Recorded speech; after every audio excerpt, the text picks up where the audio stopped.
എന്തിനായിരിക്കും വരുന്നത് അല്ലേ? പണം കണ്ടിട്ടോ അല്ലെങ്കിൽ ശരീരം കണ്ടിട്ടോ ആയിരിക്കും വരുന്നത്.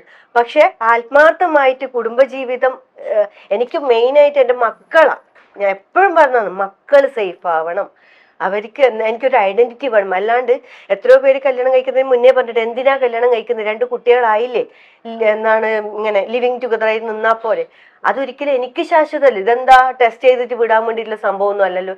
എനിക്കൊരു ലൈഫ് വേണം, കാരണം എനിക്കൊരു ഐഡന്റിറ്റി വേണം. ഇതെന്റെ ഭർത്താവാണ്, 4 ആൾ അറിയണം നമുക്കിങ്ങനെ ഫാമിലി ഉണ്ട്. അല്ലാണ്ട് ഞാനിങ്ങനെ കൊണ്ടുപോകാൻ എനിക്ക് ഒരു കാര്യമില്ല. നാളെ പിറ്റേന്ന് മോള് കല്യാണം കഴിക്കുമ്പോൾ ഇതാര് എന്ന് ചോദിച്ചാൽ എനിക്ക് ഉത്തരം പറയാൻ പറ്റണേ ചേച്ചി അല്ലേ? വളരെ ക്ലിയർ ആയിട്ടുള്ള സ്റ്റാൻഡാണത്. ഇതിന് ഒരു കാര്യം മനസ്സിലാവുന്നുണ്ട്. ഇവിടെ ദിവ്യ ഒരു കാര്യം മനസ്സിലാക്കും. നമ്മുടെ നാട്ടില് ഒരുപാട് എഡ്യൂക്കേറ്റഡ് ആയിട്ടുള്ള സ്ത്രീകൾ പോലും പറയാത്ത എന്തിനാണ് കല്യാണം കഴിക്കുന്നത്, വളരെ സെൻസിബിൾ ആണത്. എന്തിനാ കല്യാണം കഴിക്കുന്നത് ചോദിക്കുന്നത്. കല്യാണം കഴിയാത്ത ഒരു വ്യക്തിക്ക് വേണമെങ്കിൽ ടെസ്റ്റ് ചെയ്യാം, നമുക്കത് പറ്റൂല. എനിക്ക് 2 കുട്ടികളാണ്. എനിക്ക് ജീവിതം എന്ന് പറഞ്ഞാൽ കളിക്കാൻ വേണ്ടി ഇല്ല, ഇനി ലൈഫ് ഇല്ല ചേച്ചി, തീർന്നു. നല്ലൊരു ലൈഫ് കംപ്ലീറ്റ് എന്റെ തീർന്നു അല്ലെ.